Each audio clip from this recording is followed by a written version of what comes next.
अस्सलाम वालेकुम नाजरीन। खबरें बहुत ज़्यादा होती हैं और उसके ऊपर तबसरा भी बाज़ दफ़ा लंबा हो जाता है, क्योंकि इरफान खान साहब की जो बातें होती हैं दिल करता है सुनते रहें। तो आज फिर मैंने सोचा कि दो चार खबरों के ऊपर तबसरा लेंगे, तो उम्मीद है कि जिस तरह आप पहले पसंद करते हैं आज भी पसंद करेंगे। जी अस्सलाम वालेकुम। बस आज दो तीन खबरें ऐसी हैं कि पाकिस्तान से हैं और जर्मनी से भी होंगी। मैंने नाजरीन को ज़रा बता दिया है। पाकिस्तान से शुरू करते हैं कि कल जो सजा हुई है उससे पहले सजा हुई है साइफर केस में तोशा खाना में। चहम गोइयां हो रही हैं कि बुशरा बीबी को बनी गाला क्यों भेज दिया गया।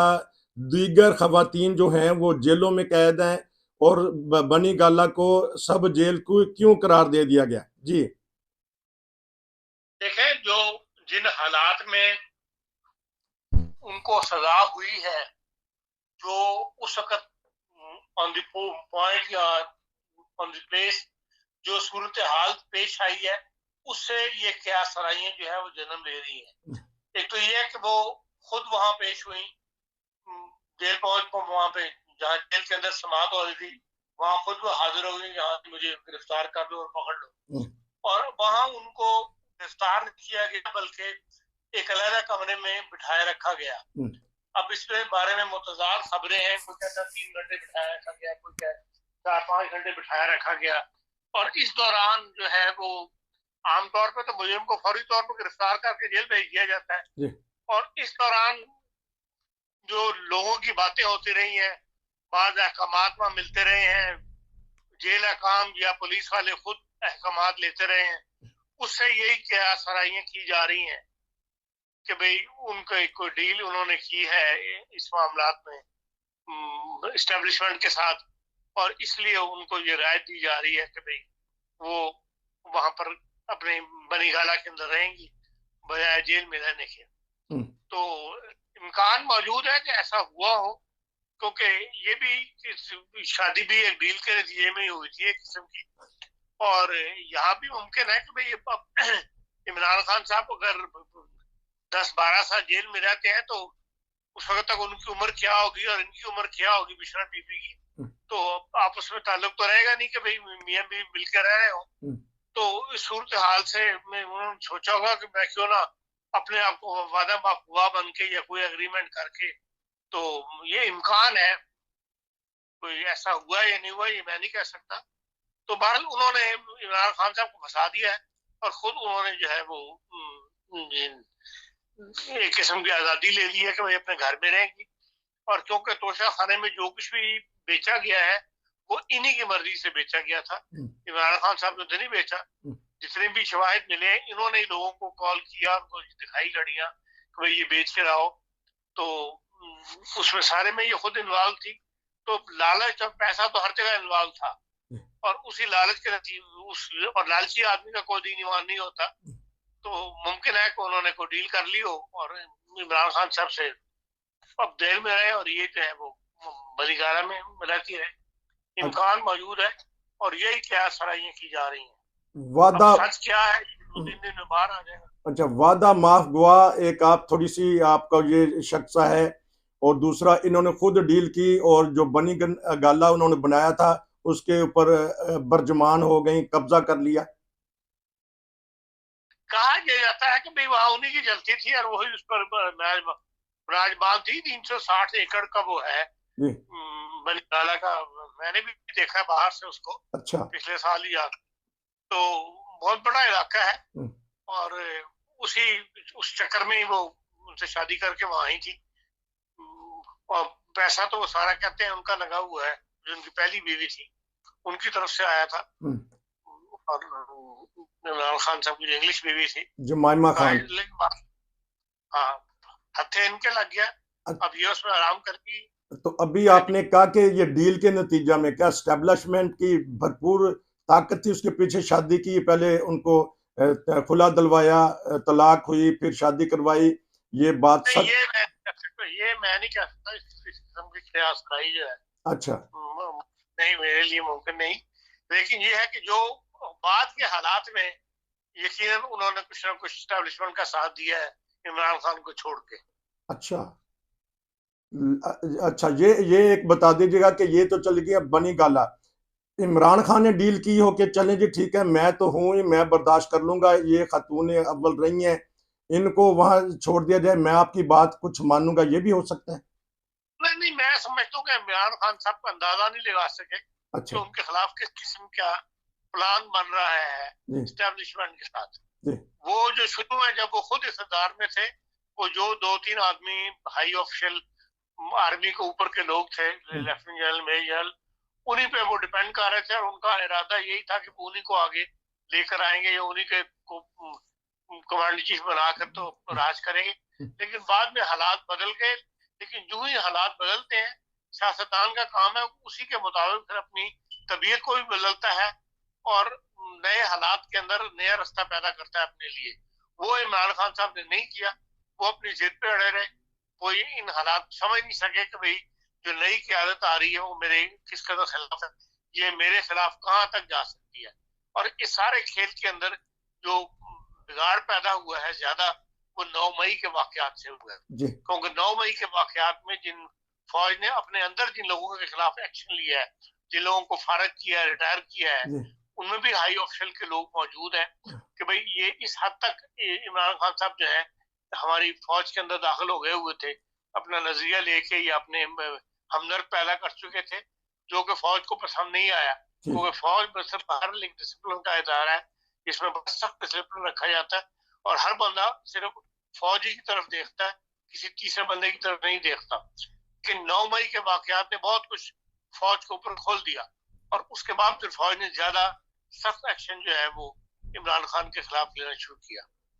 जो एक बुजुर्ग सहाफिया नुसरत जावेद, उनकी खबर के मुताबिक ये इनको चंद दिन पहले जब ये अडयाला जेल आई थी तो इनको किसी गाड़ी में बिठा के खुफिया मुकाम पर ले जाया गया। तो हो सकता है कि बाहर की हुकूमतों ने कुछ डील की हो कि, और ये भी एक खबर आ रही है कि अफगानिस्तान के कुछ हलकों से ये आ रही थी खबर कि मतलब वहाँ दहशत गर्दों से कि हम अडयाला जेल को बम से उड़ा देंगे जिस तरह कोयटा में धमाका हुआ। ये हफासी नुक्ता निगाह से भी हो सकता है। देख, नहीं, मैं नहीं समझता कि हफासी नुक्ता निगाह से है कि ये जो इस किस्म की खबरें हैं ना कि गाड़ी आई और उसमें बिठा के लेके चला गया, ये वो खबरें हैं जो डेस्क पर बैठे बैठे बनाई जाती हैं। अच्छा। या इन पर डेस्क पर बैठे बैठे बना लेना कोई मुश्किल नहीं होता। इसके लिए कि कोई अदालत शुमार नहीं दे रहे, कोई एक खबर ही जारी कर रही है कि जहाँ जी फलाना बंदा वहां से वहां तक गया है। अब उसको कौन प्रूव करेगा? तो ये अपने प्रोग्राम के अंदर अपनी अहमियत को वादे करने के लिए नुसरत जावेद जैसे लोग जो है इस किस्म की बातें कर देते हैं। तो जो डील कर रहे होते हैं उनके अपने जराए हैं, अपने जराए से वो बातें पहुंचाया करते हैं। और आप क्या समझते हैं कि जो इनके मुखालिफिन है वो उनके जासूसी इदारे जो है वो किस तरह हर लम्हे की खबर रख रहे होंगे, उनके पीछे कर रहे होंगे कि ये कहाँ जा रही हैं, कहाँ आ रही हैं। एजेंसियां एक तो नहीं है ना, कई एजेंसियां मुल्क के अंदर और कई एजेंसियां एक दूसरे के लिए, दूसरे इदारों के लिए काम कर रही होती है। इसलिए मैं नहीं इस खबर में कोई हकीकत समझता कि नुसरत जावेद ने ये बात की है। तो भाई हाँ, दूना खाना यकीनन डीलें हुई होंगी और वो ज्यादातर जो है वो खवातीन के थ्रू ही हुई होंगी डीलें इस किस्म की। तो अच्छा, अब इनकी जो पीटीआई की खवातीन हैं या वर्कर हैं उनके ऊपर ये कुछ होगा? मसलन डॉक्टर यास्मीन राशिद और सनम जावेद और आलिया हमजा और खदीजा शाह, चले अब तो छूट गई हैं, इनके ऊपर आएगा कि हमें कहाँ रखा गया, किस अजियत में पहुंचाया गया, खवातीन के ऊपर तशद्दुद भी हुआ और ये हमारी बुशरा बीबी को एक सब जेल करार दे दिया गया और बहुत बड़े महल में रख लिया गया। बददिली होगा इसमें? इनका कोई जो है ना, जो ही पार्टी या खत्म होगी या इमरान खान साहब खावे से लेंगे, ये राशिद रूशिद जितनी भी है खवातीन वगैरह, इनकी वैल्यू खुद ब खुद खत्म हो जाएगी। अच्छा। असल चीज लीडर जो है वो इमरान खान है और फौज ने उसको जीरो करना है। उसके बाद बाकी पार्टी आहिस्ता आहिस्ता बतदरीज खुद ही जीरो होती चली जाएगी। इनमें से कोई भी लीडर जो है वो अवामी लीडर नहीं है। अवामी लीडर एक ही था जो पार्टी का कायद था।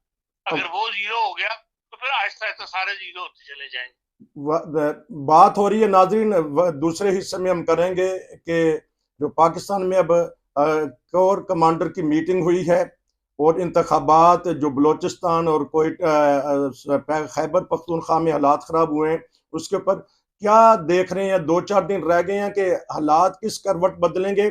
और जो कल फौजी अफसरान की मीटिंग हुई है तो उन्होंने कहा कि नहीं, हम हर हाल में इलेक्शन करवाएंगे, कोई किसी की धमकी में नहीं आएंगे। देखिए, फौज ने किसकी धमकी में आना है? तो इलेक्शन के खिलाफ तो किसी ने भी धमकी नहीं दी हुई। सिर्फ ये है कि पाकिस्तान में जो 2 दिन में वाकयात हुए हैं, जो मच के इलाके में काफी जो पाकिस्तान के टेलीविजन तो खामोश है या अखबार भी खामोश है, खबर नहीं दे रहे, लेकिन जो सोशल मीडिया पर खबरें जारी हुई हैं उसके अंदर काफी नुकसान हुआ है, हमारा भी और जो दहशतगर्द से उनका भी। जो बलूचिस्तान फ्रंट आर्मी जो बनाई हुई है उनके भी बहुत ज्यादा हालात हुए हैं। अब तो 50 के करीब तस्वीरें उसकी जो है वो वायरल हो रही हैं।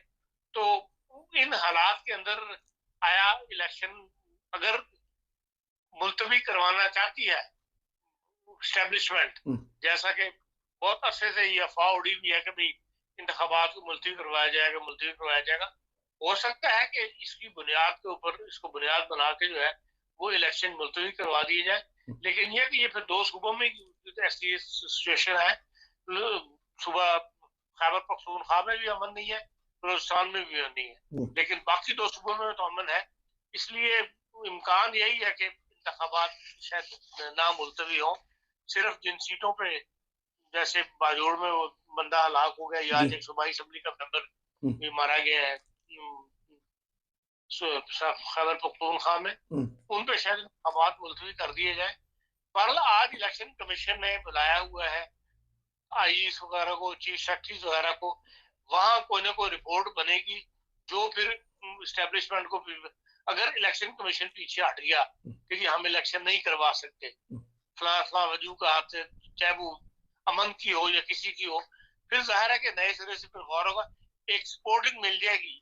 असल तो इलेक्शन कमीशन ने इलेक्शन करवाना है, अगर वो पीछे हट गया तो फिर लाजमी बात है कि भाई जो केयर टेकर गवर्नमेंट है उसका वो वोट भी उनके फेवर में होगा ताकि उनकी हुकूमत भी प्रोलॉन्ग हो जाए, और जो दूसरे एस्टेब्लिशमेंट वगैरह है वो भी मुमकिन है उसको सपोर्ट करें।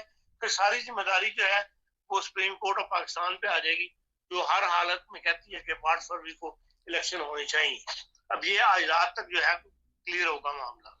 ज़िमनी एक सवाल आ गया कि ये बात उठ रही थी, मैंने कहा कि मैं वो भी कर लूं, फिर उसके बाद नाज़रीन जर्मनी के ऊपर हालात बात करेंगे। कहते हैं कि ये जो बुशरा बीबी को डील दी गई है या ढील दी गई है, ये केयर टेकर हुकूमत के बस की बात नहीं है, ये बहुत ऊंची उड़ान पे उड़े हैं तो उन्होंने कोई ढील दी है, एस्टेब्लिशमेंट की तरफ इशारा है, जिस तरह आपने शुरू में कहा है। तो ये भी हो सकता है कि जो कुछ भी इमरान खान साहब पे हो रहा है उसमें केयर टेकर गवर्नमेंट का कोई अमल दखल नहीं है। अच्छा, ये सब ऊपर से हो रहा है, ऊपर वाले करवा रहे हैं जिनके साथ उनकी बिगड़ गई थी और फिर सुलह नहीं हुई। ठीक, अब नाज़रीन हम करते हैं जर्मनी के हालात के ऊपर, काफी दिनों से बात नहीं हुई। जर्मनी के अखबारात ने कुछ पाकिस्तानी हालात के बारे में कुछ एक आध लाइन लगाई है कि जर्मनी अखबार बिल्कुल खामोश रहता है, ये अपनी धुन में मगन है। नहीं, कोई ऐसी खास खबर वगैरह जो नहीं, हमारी खबरें सिर्फ बरसानिया वाले ही देते हैं या जो वॉइस ऑफ अमेरिका का उर्दू सर्विस है वो देती है जिसको हम ही लोग सुनते हैं। लेकिन वैसे यहाँ के अखबारात में या उसमें कोई ऐसी बड़ी खबर वगैरह जो है वो नहीं आई। बाकी है कि इमरान खान की सजा का जो ऐलान हुआ है वो भारत डोचे वेले ने भी खबर दी है। अच्छा, और अखबारात में भी छोटी छोटी खबरें आई हैं कि हाँ जी इमरान खान साहब को इस बात पर सजा दी गई है। अच्छा, 10 साल की। तो जर्मनी की खबरें फिर बता दीजिए, बहुत सारी कम्युनिटी पाकिस्तानी यहाँ रहती है, उस बारे में क्या हालात है? पाकिस्तानी कम्युनिटी से मुताल्लिक तो खबर नहीं है। जनरल ये है कि जर्मनी के अंदर आजकल एक कुछ अरसे से स्ट्राइक का जो है एक सीजन चल रहा है। कभी कोई स्ट्राइक पे चला जाता है, कभी कोई स्ट्राइक पे चला जाता है, हड़ताल। और उसकी वजह ये इन्होंने बहुत ज्यादा पैसा जो है वो खर्च किया यूक्रेन वार के अंदर। अच्छा, और ने अपने खजाना खाली किया, इनके पास अब पैसे नहीं है। मुल्क के अंदर बड़ा सख्त रिसेशन आया हुआ है, हर चीज जो है वो डबल ट्रिपल की प्राइस के ऊपर मिल रही है। पहले तो कुछ शॉर्टेज हुई थी यूक्रेन जब वार के बाद, लेकिन अब चीजें मिल रही हैं, लेकिन जिस प्राइस पे मिल रही हैं वो तसव्वुर से कहना चाहिए सोच भी नहीं सकता था इंसान कि एकदम जर्मनी के अंदर यहाँ महंगाई बढ़ती है 2%, 3% इस तरह करके। अब तो हर चीज की प्राइस जो है वो डबल ही हुई है। और जो रोजमर्रा इस्तेमाल की चीजें हैं, सब्जी है, देखें कहाँ गोश्त 7 यूरो किलो मिला करता था और आज 14 यूरो किलो गोश्त मिलता है और 7 यूरो किलो सब्जी मिल रही है जी। दूध है, उसकी प्राइस जो है वो पहले से डबल हुई है जी। जो जो आपका मक्खन है उसकी प्राइस, जो रोजमर्रा इस्तेमाल की चीजें थी वो लोगों के इख्तियार से बाहर निकल गई हैं, उनकी प्राइसेस। इसलिए हर तरफ रिसेशन की सूरत हाल है और उस वजह से हर कोई कह रहा है कि हमें वेजेस बढ़ाई है, हमारी वेजेस बढ़ाई है, लेकिन ये है कि हुकूमत ने खर्चा इतना कर दिया हुआ है उसके ऊपर। हुकूमत एक मिनी बजट पेश किया था, नया बजट बना के उसके लिए, उसको लिए वो भी अपकिलेंट कर दिया। आपकी जो बुंदेसवारसम है, अच्छा, उसमें बाद लोगों ने चैलेंज किया था, उसमें से बहुत सी इस्लाहात जो है वो उन्होंने खत्म कर दिए, उन्होंने गवर्नमेंट को इजाजत नहीं दी।